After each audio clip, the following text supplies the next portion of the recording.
Thanks for checking out Chamber Web TV. This is Cambridge Votes 2014, a conversation with candidates for the upcoming October 27th municipal election. I'm Greg DeRoche, your President and CEO of the Cambridge Chamber of Commerce, and it's my pleasure to sit down and introduce you to regional candidate Kurt Ditner. Pleased to meet you. How are you, Kurt? Very good. How's things? Great. I haven't seen you for a while. What have you been up to? Months. What have you been up to? Just working hard, campaigning. Yes. I've been campaigning since February. Have you really? Yes. You've been knocking on doors? Knocking on doors. Got lots of literature out. Very Thousands. good. Very Personally good. putting it out myself. Oh. And getting lots of input. Yeah. On a lot of the major I issues. think, as you know, I did the same thing a couple of times, and I always found it, while it was a little bit of a pain in the neck to have to go through, it was absolutely the most inspiring time. Talk to people and meet people, and I love catching them for their morning coffee. yeah.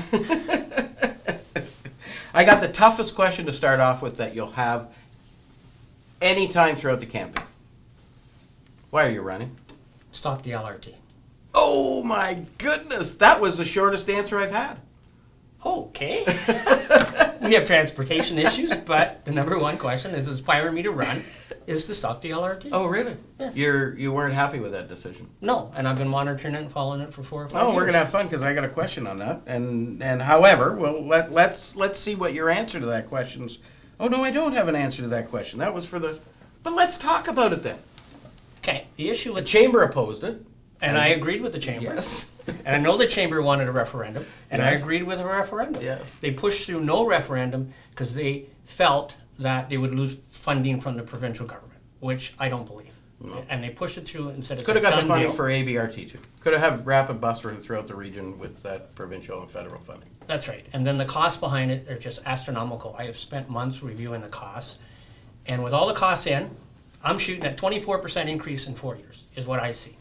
And I have files and documents to follow that through. And my biggest concern is 35% of the contract is not being shown to the voters of Cambridge.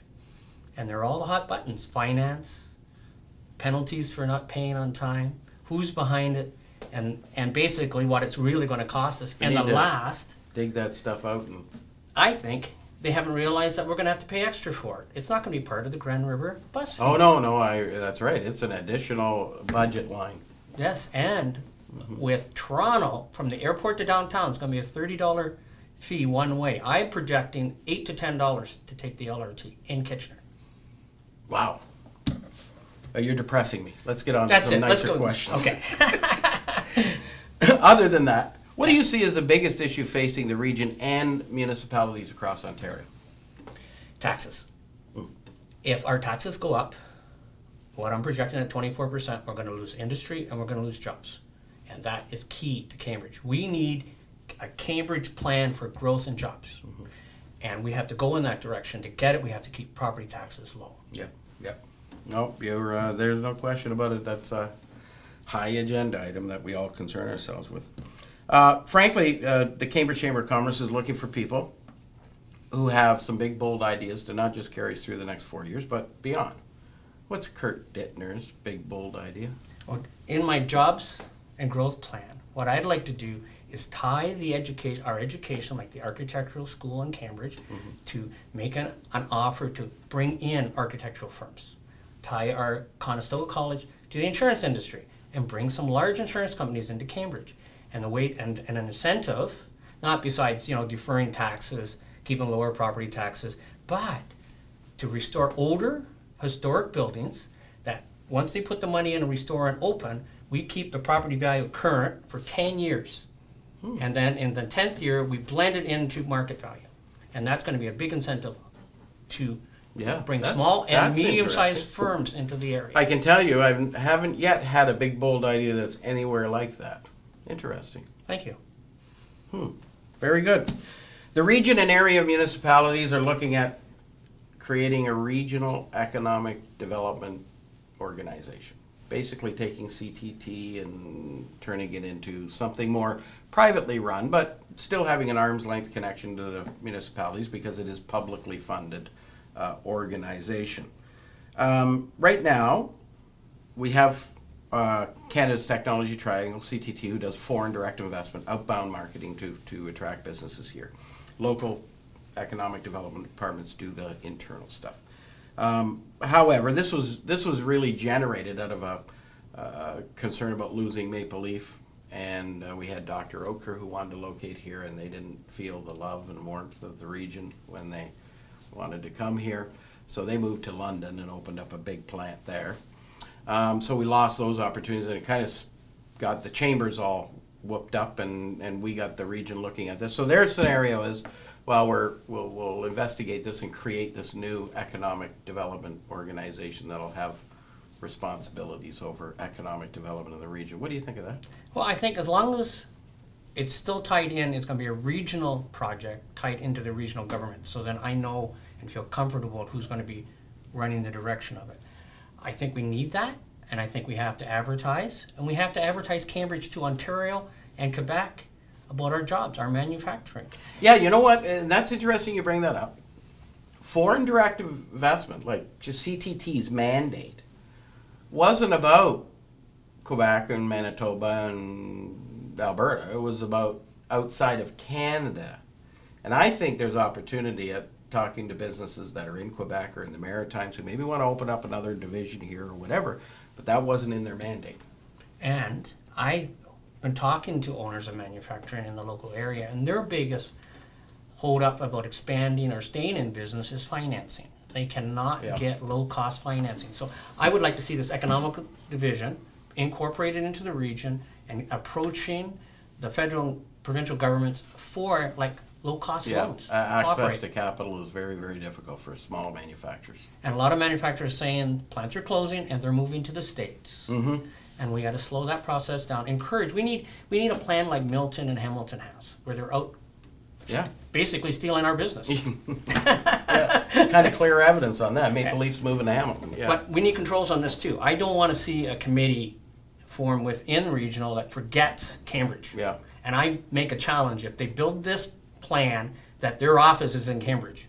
We need jobs for Cambridge. They have closed the courthouse. They've taken jobs out of Cambridge. I don't see any regional headquarters coming to Cambridge. I'm not even saying Galt. I say all of Cambridge. I'm talking even a headquarters in Preston or Hespeler, downtown. Let's grow Cambridge. Very good. Very good.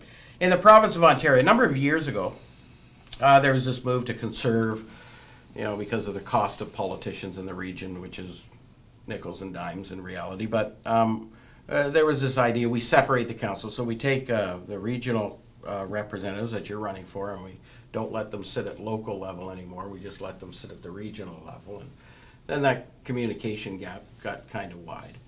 There were other regions that did the same thing. Niagara did the same thing. Basically, they called it a separation of councils. So they moved regional council members out.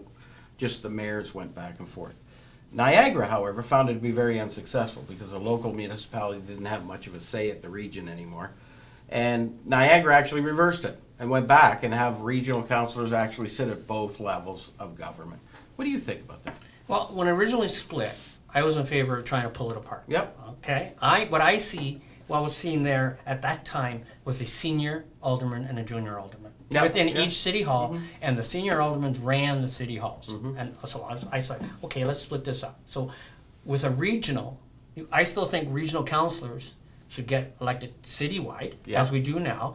And if that's the approach people want to go with, they can sit on both councils. Because I know what happened when the bus services got cut. No one was listening. No. They didn't care about Cambridge. When seems to be a social service cut, Cambridge gets it. And social services get it. And what I'm thinking, and I'm really reaching, and I really think we need it, is we're the second largest city. We're not a poor cousin. Kitchener has 4 representatives. Waterloo has 2 representatives, and we have 2 representatives. I am going to go make a bold statement and say we should have 3 representatives regional council. Because when it comes to votes, Cambridge seems to be coming up short all the time. Yeah. No, that's absolutely no question about that. Planning is a huge responsibility for a municipality. Generally what happens, the developer comes to the city, they make a proposal, city goes through a very in-depth process to approve that development. And then what happens is they give it back to the developer, they say, yeah, it's all approved, and then the developer's got to take it up to the region and go through another mini process. It still delays it a little bit. I've always said that if somebody was going to build a 40-story apartment building in my backyard, I probably care a heck of a lot more about the outcome of that than somebody who lives on the other side of town. So planning is largely a neighborhood thing. You know, it really matters to those who are in the affected area, which who knows how far the affected area is, but let's say it's a neighborhood. And so the city of Cambridge and the city of Waterloo, the city of Kitchener already has single-tier planning authority. They go through the process, they decide everything, they just stamp everything, and it's done. Cambridge and Waterloo are now trying to get that approval from the region. Do you think planning is a local issue and should be done at the local level? Well, it's a complicated issue because the region, like a developer comes in, wants to plan his subdivision, and then he gets the approvals, and then he takes it to the region. The region looks at different issues. They look at secondary plans, the regional official plan, environmental concerns, Servicing. water, servicing, and so that level, I'm concerned that we keep the regional involved at that level because they have a professional department.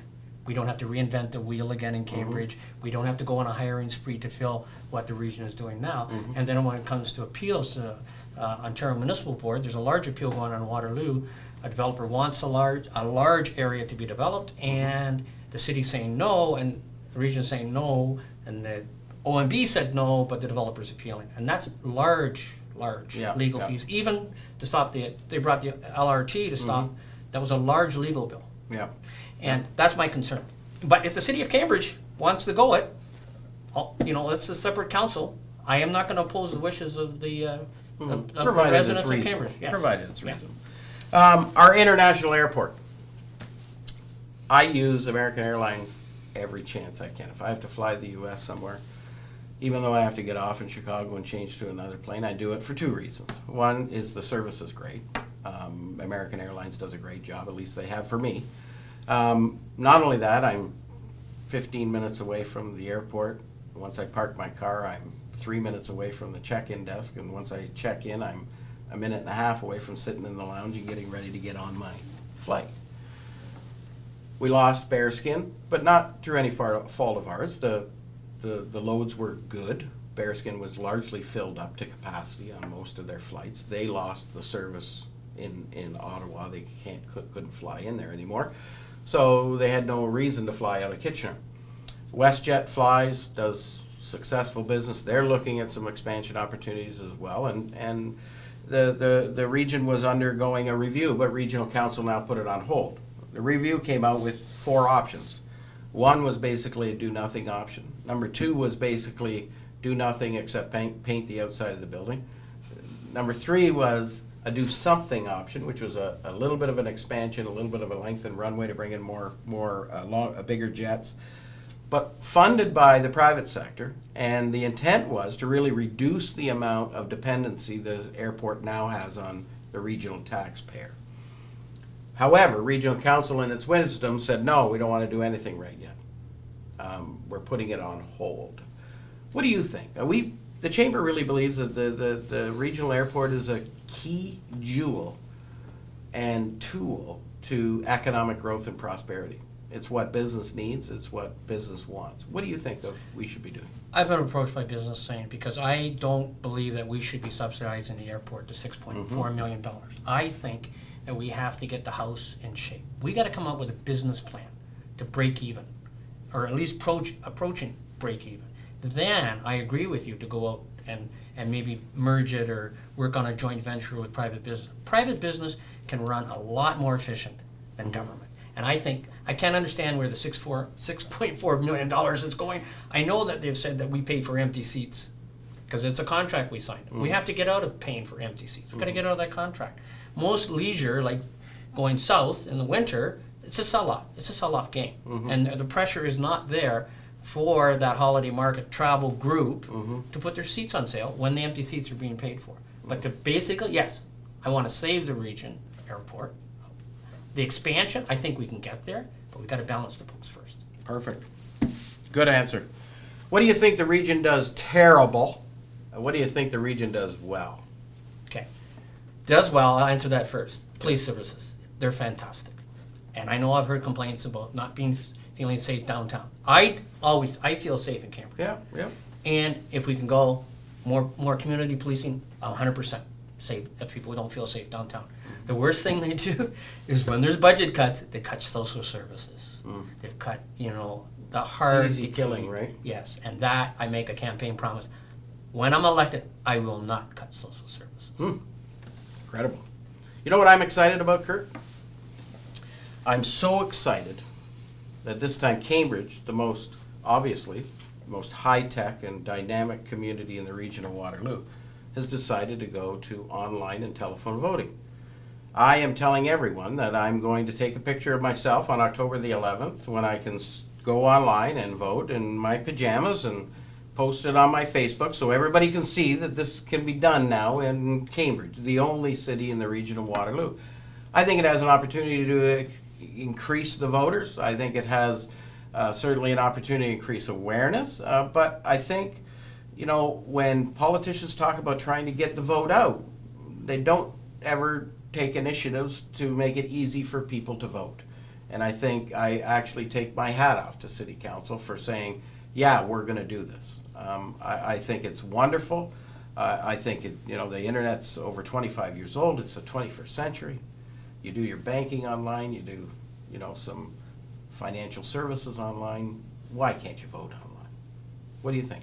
I agree with it, because I think the voter will have time to sit down, look at all the candidates' profile, and not walk in and just do I know this name, I think I know this name. They're going to have the profile beside them. They can look and online. It'll be Cambridge Times or the KW Record, and they can, That's with the a issues. good point. I never even thought about that, but you know what? You could have all your pamphlets right beside you. You could, I think that's very good. You can minimize the window. You can look them up online and get some background information. I think you're exactly right. It'll give the opportunity to get more information on the candidate. And the security, it's not a security issue. No. Internet's secure. I voted in a number, like in a leadership convention at home, in my living room. I didn't have to fly to Ottawa to vote. So I found it very convenient. I was actually shocked. Didn't believe it could work, and I just hit that little button, and I got my vote in. Yeah, it's there. Let's use it. Celebrate it. Try and get more people out. I think that's great. Kurt, any final words to the voters of Cambridge? Yes, just remember, I want to stop the LRT, and I'm going to count on your vote. Thank you. Very good. Ladies and gentlemen, thanks again for checking out Chamber Web TV. This is Cambridge Votes 2014, a conversation with the candidates for the October 27th municipal election. Again, I'm Greg DeRocher, and it's been my pleasure to sit down with regional candidate for Cambridge, Kurt Ditner. Kurt, Thanks. all the best and good luck. Thank you very much.